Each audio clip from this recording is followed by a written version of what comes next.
Hello नमस्कार साथियों, स्वागत है आप सभी का आज की क्लास में। आज एक बेहतरीन क्लास की शुरुआत करते हैं। वीडियो को जल्दी जल्दी शेयर कर दें आप सभी लोग और चैनल को सब्सक्राइब करें। वीडियो को अंत तक जरूर देखा करें क्योंकि बेहतरीन प्रश्नों की श्रृंखला हम डेली लेकर आ रहे हैं। इन प्रश्नों को आगे परीक्षा में देखा जा सकता है, आगे किसी भी परीक्षा में पूछे जाने वाले संभावित प्रश्नों को हम लेकर आते हैं। तो शुरू करते हैं। आज है 30 दिसंबर 2022। 30 दिसंबर की क्लास को शुरुआत करते हैं। पहला प्रश्न है, भारत ने मंगदेचु हाइड्रो पावर प्रोजेक्ट सौंपा। भारत द्वारा इसका निर्माण किया गया है। क्या नाम है? मंगदेचु हाइड्रो पावर प्रोजेक्ट। नाम क्या है? मंगदेचु हाइड्रो पावर प्रोजेक्ट। अब किस देश को सौंपा गया है? नेपाल को। किसको? नेपाल को। नेपाल को सौंपा गया है। निर्माण किसने किया है? भारत ने इसका निर्माण किया है, नेपाल को दिया है। अब देखिए बना करके किसको दे दिया है? नेपाल को। मंगदेचु, ये याद कर लीजिएगा, मंगदेचु हाइड्रो पावर प्रोजेक्ट। इसमें 720 मेगावाट। कितनी? भारत, ये पहले लिख लीजिएगा, भारत की सहायता से निर्मित, भारत की सहायता से निर्मित हुआ है। निर्मित 720, कितना? 720, ये भी याद रखिएगा, 720 मेगावाट। 720 मेगावाट इसमें विद्युत निर्माण होगा। मेगावाट 720 विद्युत मेगावाट का इसमें निर्माण होगा, 720 मेगावाट। और देखिएगा मंगदेचु नदी पर। किस पे? मंगदेचु नदी पर। इसमें 70% लोन भारत ने दिया है और 30% अदर। तो 70% लोन, 70% इसमें भारत ने लोन दिया है। 70% भारत ने दिया है और जो 30% बचा है वो 70 प्लस 30 ये अनुदान से मिला है। किससे? अनुदान से। तो भारत का 70%, 30% अनुदान, ये लोन लिया गया है। लोन, इससे इसका निर्माण किया गया। किसका? मंगदेचु हाइड्रो पावर प्रोजेक्ट। और सौंपा किसे गया है? नेपाल को। किसको सौंपा गया? नेपाल को। देखिएगा नेपाल में हाइड्रो पावर है तो पावर से संबंधित नेपाल की एक पावर कंपनी को सौंपा गया। क्या नाम है? Druk green power. क्या? Druk green power corporation. Druk green power corporation को सौंप दिया गया है। अब जिम्मेदारी किसकी होगी? ड्रग ग्रीन पावर कारपोरेशन की जिम्मेदारी होगी। आगे देखिएगा, ई सुश्रुत का उद्घाटन। तो ई सुश्रुत का उद्घाटन कहां पर किया गया? हमने ये कल क्वेश्चन करवाया था। ई सुश्रुत का उद्घाटन कहां पर किया गया? उत्तर प्रदेश में। उत्तर प्रदेश में इसका 22 मेडिकल कॉलेजों में उद्घाटन किया, 22 मेडिकल कॉलेजों में शुरू किया गया। तो कहां पर उद्घाटन किया गया? उत्तर प्रदेश में। उत्तर प्रदेश में उद्घाटन किया गया। 22 मेडिकल कॉलेजों में ये सुविधा शुरू की जाएगी। आगे देखिएगा, राजस्थान में एमएसएमई प्रेरणा कार्यक्रम। कौन सा? एमएसएमई प्रेरणा कार्यक्रम, इसकी शुरुआत हुई है। कहां पर? राजस्थान में। किसके द्वारा? इंडियन बैंक के द्वारा। किसके द्वारा? इंडियन बैंक के द्वारा इसकी शुरुआत हुई। लिख लीजिएगा, इंडियन बैंक। किसके द्वारा शुरुआत हुई? इंडियन बैंक के द्वारा इसकी शुरुआत हुई। आगे, बांग्लादेश में पहली मेट्रो रेल सेवा। बांग्लादेश में पहली मेट्रो रेल सेवा शुरू हुई है। तो पहली रेल सेवा शुरू हुई है, इसका उद्घाटन किसने किया? वहां की वर्तमान में प्रधानमंत्री, वहां की प्रधानमंत्री शेख हसीना। किसने? शेख हसीना ने इसका उद्घाटन किया है। और उद्घाटन किया कहां पर गया है? तो उद्घाटन हमने कल बताया था, दीवारी से और अगरगांव। कहां? दीवारी से अगरगांव हुआ, ढाका में है। कहां पर उद्घाटन हुआ है? ढाका में। किन स्टेशनों के बीच चलेगी? तो दीवारी से और अगरगांव तक। दीवारी से अगरगांव के बीच चलेगी लगभग 12 किलोमीटर। कितनी? लगभग 12 किलोमीटर। ढाका में इसका उद्घाटन किया गया। आगे देखिएगा, सैटेलाइट स्पेक्ट्रम नीलामी करने वाला पहला देश। सैटेलाइट स्पेक्ट्रम की नीलामी करने वाला पहला देश कौन बना है? अपना देश भारत। कौन बना है? अपना देश भारत। आगे देखिएगा, दूसरा क्या है? पढ़िएगा, आइकन पेले का निधन। एक महान फुटबॉलर पेले का निधन हो गया। देखिएगा, ये कैंसर से, इनको कैंसर था। क्या? कैंसर के कारण इनका निधन हो गया। कैंसर के कारण इनका निधन हो गया। ये थे क्या? फुटबॉलर थे। कौन थे? फुटबॉलर थे। कहां के? ब्राजील के। तो ब्राजील के एक महान फुटबॉलर थे। कहां के? ब्राजील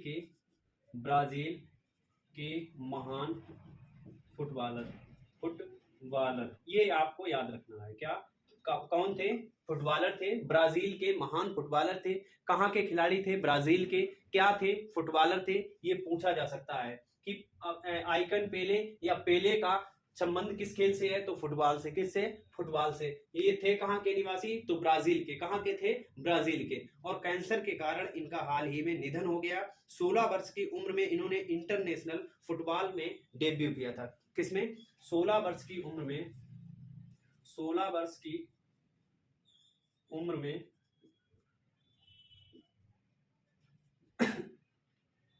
इंटरनेशनल फुटबॉल में डेब्यू। 16 वर्ष की उम्र में ही इन्होंने इंटरनेशनल फुटबॉल में डेब्यू किया था। इसके बाद ब्राजील को 1958, 1962 और 1970 कब 3 बार जिताया। कब? 1958, 1962 और 1970। देखिएगा 3 बार इन्होंने जिताया, 1958, 1962 और 1970। ब्राजील को वर्ल्ड कप में चैंपियन बनाया। इन्होंने ब्राजील को वर्ल्ड कप चैंपियन बनाया। तो देखिएगा ब्राजील को इन्होंने 3 बार 1958, 1952 और 1970 3 बार ब्राजील को वर्ल्ड कप चैंपियन बनाया। किसने? महान फुटबॉलर पेले ने। किसने? पेले ने। इन्होंने 92 पारियां अंतरराष्ट्रीय मैचों में इन्होंने 92 पारियां खेली, जिसमें 77 गोल किए। देखिए अंतरराष्ट्रीय फुटबॉल में 92 पारियां खेली। 92 पारियां, कितनी पारियां खेली? 92 पारियां खेली और 77 गोल किए। कितने? 77 गोल किए। रिकॉर्ड गोल किए इन्होंने 77 गोल। कितने? 77 गोल किए। देखिएगा फीफा ने उन्हें द ग्रेटेस्ट की उपाधि भी दी। क्या? द ग्रेटेस्ट की उपाधि भी दी। किसको दी? पेले को दी। कहाँ के थे? ब्राजील के थे। तो पेले को द ग्रेटेस्ट की उपाधि किसने दी? देखिएगा यहीं कहीं लिख लीजिएगा। फीफा ने द ग्रेटेस्ट की उपाधि दी थी।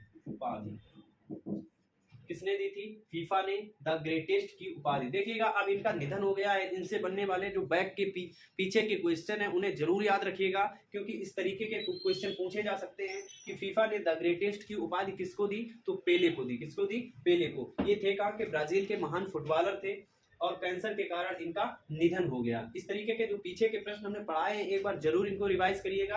आगे देखिएगा जो हाल ही में हुए निधन, शिंजो आबे। ये कौन थे? जापान के पूर्व प्रधानमंत्री। शिंजो आबे जापान के पूर्व प्रधानमंत्री। इनकी गोली मारकर हत्या कर दी गई। जापान के पूर्व पीएम। आगे देखिएगा लता मंगेशकर, एक महान गायिका, भारत की एक महान कलाकार, महान गायिका, महान भारतीय गायिका लिख लीजिएगा। महान भारतीय गायिका। ये एक महान भारतीय कलाकार थी, महान भारतीय गायिका थी। पंडित शिव कुमार शर्मा। इनका संबंध किससे था? पंडित शिव कुमार शर्मा। ये संतूर वादक थे। कौन थे? संतूर वादक थे। इनका भी निधन हो चुका है। पंडित शिव कुमार शर्मा। तो शिव कुमार संतूर वादक। आगे देखिएगा मुलायम सिंह यादव, पूर्व रक्षा मंत्री एवं उत्तर प्रदेश के पूर्व प्रधानमंत्री, पूर्व मुख्यमंत्री। यूपी के पूर्व सीएम व रक्षा मंत्री रहे। कौन? रक्षा मंत्री। तो यूपी के पूर्व सीएम रहे एवं रक्षा मंत्री भी रहे। कौन? मुलायम सिंह यादव। और देखिएगा आज की जो हीराबेन, जो मोदी जी की माता थी, जिनका 100 वर्ष में निधन हो गया। 100 वर्ष की अवस्था में उनका निधन हो गया आज। आगे देखिएगा तीसरा प्रश्न शुरू करते हैं। मतदान में अब आरबीएम का प्रयोग होगा। मतदान के लिए अब आरबीएम का प्रयोग किया जा सकेगा। ये किसने शुरुआत की है? निर्वाचन आयोग। किसने? निर्वाचन आयोग ने। अब निर्वाचन आयोग ने तो शुरुआत की है क्या आरबीएम, जिसका प्रयोग अब निर्वाचन में होगा, अब चुनाव में किया जाएगा। है क्या आरबीएम? तो आरबीएम की बात करते हैं तो रिमोट, देखिएगा आर से रिमोट और इसके बाद इलेक्ट्रॉनिक वोटिंग मशीन। क्या है? रिमोट इलेक्ट्रॉनिक वोटिंग मशीन है।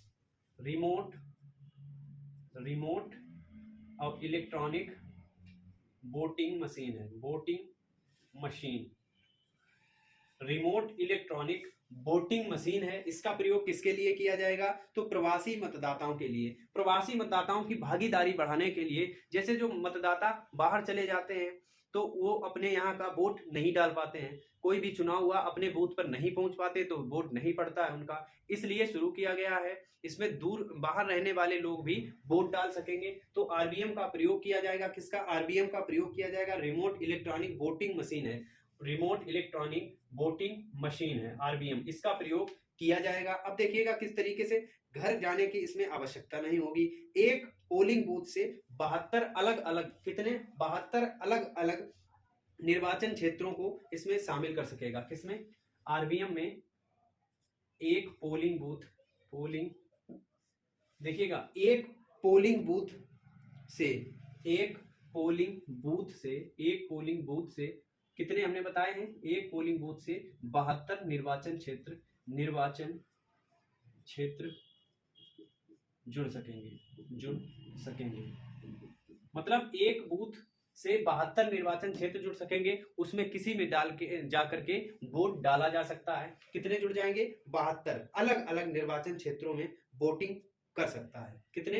अलग अलग 72 निर्वाचन क्षेत्रों में इनको जोड़ा जा सकेगा, इनमें वोटिंग हो सकेगी। कितने? 72 निर्वाचन क्षेत्र। 72 निर्वाचन क्षेत्र मतलब बहुत हो जाते हैं। और एक पोलिंग बूथ, कितने? एक पोलिंग बूथ में मात्र। तो एक जिस पोलिंग बूथ कोई भी व्यक्ति बाहर रहता है वो भी वोट डालने में सक्षम होगा। अब ये देखिएगा शुरुआत किसके लिए की गई है? तो प्रवासी नागरिकों के लिए। किसके? प्रवासी नागरिकों के लिए। प्रवासी नागरिकों हेतु इसको शुरू किया गया है। प्रवासी मतदाताओं की भागीदारी बढ़ाना। प्रवासी मतदाता लिख लीजिएगा। प्रवासी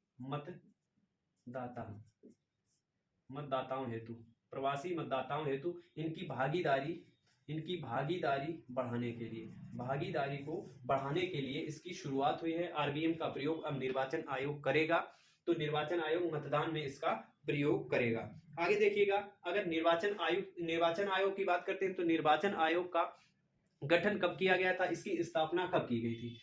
देखिएगा, निर्वाचन आयोग 25 जनवरी 1950। कब? 25 जनवरी 1950। 25 जनवरी को मतदाता दिवस भी मनाया जाता है। कब मनाया जाता है? 25 जनवरी को। तो 25 जनवरी को मतदाता दिवस, 25 जनवरी 1950। कब स्थापना हुई थी? 25 जनवरी 1950 को इसकी स्थापना हुई थी। और वर्तमान में चुनाव आयुक्त तो कौन है हमारे? वर्तमान में चुनाव आयुक्त राजीव कुमार है। कौन? राजीव कुमार। इसके पहले कौन थे? सुशील चंद्रा। तो वर्तमान में चुनाव आयुक्त की अगर बात करते हैं तो राजीव कुमार। और देखिएगा, जब इसकी स्थापना हुई थी 25 जनवरी 1950 को इसकी स्थापना हुई थी। 25 जनवरी को मतदाता दिवस मनाया जाता है। और 25 जनवरी को मतदाता दिवस मनाया जाता है। और पहले चुनाव आयुक्त कौन थे? पहले चुनाव आयुक्त सुकुमार सेन थे। कौन? पहले चुनाव आयुक्त की अगर बात करते हैं तो कौन थे? पहले चुनाव आयुक्त कौन थे? सुकुमार सेन थे। पहले मुख्य चुनाव आयुक्त कौन थे? सुकुमार सेन। आगे देखिएगा, भारत की 8वीं राष्ट्रीय पार्टी बनी। भारत की 8वीं राष्ट्रीय पार्टी आम आदमी पार्टी बनी। कौन बनी? आम आदमी पार्टी, आप पार्टी, आप मतलब आम आदमी पार्टी बनी है। कहां पर? दिल्ली में। इसके मुख्यमंत्री कौन है? दिल्ली में इसकी सरकार है। किसकी? आम आदमी पार्टी की दिल्ली में सरकार है। और पंजाब में, कहां पर? पंजाब में भी सरकार है। दिल्ली में एमसीडी चुनाव जीतकर ये 8वीं राष्ट्रीय पार्टी बनी है। कितनी? 8वीं राष्ट्रीय पार्टी बन गई। आगे देखिएगा, स्वीप कार्यक्रम की शुरू किया। मतलब स्वीप कार्यक्रम किसने शुरू किया? तो स्वीप कार्यक्रम किसके द्वारा शुरू किया गया? निर्वाचन आयोग द्वारा। किसके द्वारा? निर्वाचन आयोग द्वारा इसकी शुरुआत हुई थी। निर्वाचन आयोग। आगे देखिएगा, नेपाल के नए पीएम कौन बने हैं? प्रचंड। कौन बने हैं? प्रचंड। पुष्प दहन कमल या प्रचंड, हमने पढ़ाया था। प्रचंड याद कर लीजिएगा। प्रचंड या पुष्प दहन कमल, ये भी लिख लीजिएगा। पुष्प दहन कमल प्रचंड। ये भी नाम आपको केवल देखने को मिल सकता है, प्रचंड या पुष्प दहन कमल भी लिख के आ सकता है। पुष्प दहन कमल या प्रचंड, कुछ भी आ जाए। तो नेपाल के नए पीएम जो बने हैं पुष्प दहन कमल या प्रचंड है। आगे देखिएगा चौथा प्रश्न, चौथा क्या है, श्री शैलम मंदिर को 43.08 करोड़, तो श्री शैलम मंदिर को 43.08 करोड़ की एक परियोजना मिली है। परियोजना का उद्घाटन राष्ट्रपति द्रौपदी मुर्मू द्वारा। तो ये एक क्या है, परियोजना है। श्री शैलम मंदिर को 43.08 करोड़ परियोजना है। ये क्या है, परियोजना। परियोजना शुरू कब हुई, उद्घाटन कब हुआ, उद्घाटन। तो उद्घाटन कब हुआ और उद्घाटन किसने किया, तो उद्घाटन किसने किया था, राष्ट्रपति द्रौपदी मुर्मू ने उद्घाटन किया 27 दिसंबर को। कब, 27 दिसंबर को राष्ट्रपति द्रौपदी मुर्मू ने इसका उद्घाटन किया। 27 दिसंबर 2022। और उद्घाटन किया किसने, द्रौपदी मुर्मू जी ने। तो द्रौपदी मुर्मू राष्ट्रपति, इन्होंने उद्घाटन किया। कब किया, 27 दिसंबर 2022 को किया। अब देखिए बनने वाला जो क्वेश्चन है, परीक्षा में बनने वाला क्वेश्चन है वो क्या है, श्री शैलम मंदिर कहां पर है। ये क्वेश्चन पूछा जा सकता है कि श्री शैलम मंदिर कहां पर है, क्योंकि ये परियोजना यहां पर लॉन्च की गई, परियोजना का उद्घाटन किया गया। तो परियोजना, अब इससे क्वेश्चन परियोजना का नहीं पूछेगा कि कितने रुपए की परियोजना है, पूछने वाला क्वेश्चन श्री शैलम मंदिर कहां पर स्थित है। तो उद्घाटन कहां पर किया गया, आंध्र प्रदेश में। कहां पर, आंध्र प्रदेश में इसका उद्घाटन किया गया। कहां पर, आंध्र प्रदेश में। तो ये याद रखिएगा, आंध्र प्रदेश में इसका उद्घाटन किया गया। इंपॉर्टेंट क्वेश्चन है, श्री शैलम मंदिर कहां पर है, आंध्र प्रदेश में। ये याद रखिएगा, ये बनने वाला क्वेश्चन है कि श्री शैलम मंदिर कहां पर है, आंध्र प्रदेश में। देखिएगा पर्यटन मंत्रालय द्वारा 100% वित्त पोषित है। पर्यटन मंत्रालय द्वारा ये परियोजना, पर्यटन मंत्रालय द्वारा 100% वित्त पोषित है। तो पर्यटन मंत्रालय द्वारा ये परियोजना 100% मतलब 100% वित्त पोषित है। किसके द्वारा, पर्यटन मंत्रालय द्वारा। और देखिएगा पर्यटन को बढ़ावा देने के लिए इसको शुरू किया गया है। इसमें पर्यटन सुविधा केंद्र होगा और विकास परियोजनाएं। पर्यटन सुविधा केंद्र एवं विकास परियोजनाएं, पर्यटन सुविधा केंद्र प्लस अन्य विकास परियोजनाएं शुरू की गई। अन्य विकास परियोजनाएं एवं पर्यटन सुविधा केंद्र यहाँ पर शुरू किया गया। किसके द्वारा, राष्ट्रपति द्रौपदी मुर्मू द्वारा इसका उद्घाटन किया गया। कहां पर, आंध्र प्रदेश। ये याद रखना, हम बार बार कह रहे हैं आंध्र प्रदेश में श्री शैलम मंदिर। श्री शैलम मंदिर कहां पर है, आंध्र प्रदेश में। आगे देखिएगा वेकल इंटरनेशनल बीच फेस्टिवल। तो वेकल इंटरनेशनल बीच फेस्टिवल कहां पर इसका आयोजन किया गया, बेकल इंटरनेशनल बीच। तो इसका आयोजन बीच पर किया गया। अब कहां पर किया गया इसका आयोजन, तो समुद्र के तट पर। कहां पर, केरल में किया गया इसका आयोजन। वेकल केरल याद रखना, वेकल इंटरनेशनल बीच फेस्टिवल कहां पर, केरल में। देखिएगा एक तट उत्सव किया गया। किसका आयोजन किया गया, तट उत्सव का आयोजन किया गया। तो पहला अंतरराष्ट्रीय समुद्र तट उत्सव है। कैसा, पहला अंतरराष्ट्रीय समुद्र तट उत्सव है। ये भी याद रखना, पहला अंतरराष्ट्रीय समुद्र तट उत्सव है। आगे देखिएगा सबसे सस्ता कृत्रिम हृदय विकसित किया है। किसके द्वारा विकसित किया गया, आईआईटी कानपुर। किसके द्वारा, आईआईटी कानपुर द्वारा इसको। भारत का पहला ग्रीन स्टील बॉन्ड, कल्याणी फेरेस्टा। देखिएगा ग्रीन स्टील का मतलब क्या होता है, मतलब हरित स्टील। इसमें जीरो कार्बन इमिशन होगा, इसमें कार्बन का उत्सर्जन जीरो होगा, इसलिए ग्रीन स्टील बॉन्ड जारी किया गया। किसके द्वारा, कल्याणी फेरेस्टा कंपनी द्वारा बनाया गया पहला स्टील है। देखिए यूपी में 2 स्थानों के नाम के बदलाव को मंजूरी दी है। मंजूरी कौन देता है, केंद्रीय गृह मंत्रालय द्वारा मंजूरी दी जाती है। तो मंजूरी दी गई मुंडेरा बाजार और तेलिया अफगान। मुंडेरा बाजार और तेलिया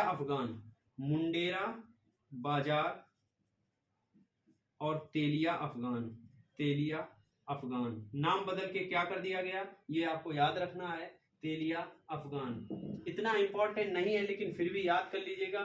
जो हाल ही में नाम बदले गए, क्योंकि नाम बहुत बदले जा चुके हैं, तो करंट में जो आएंगे वही पूछे जाने की ज्यादा संभावना रहती है, या फिर ज्यादा जो बड़ी चीजें होती हैं उनका संभावित रहता है। तो मुंडेरा बाजार का कर दिया गया है चौरी चौरा। कहां पर, गोरखपुर। चौरी चौरा, चौरी चौरा।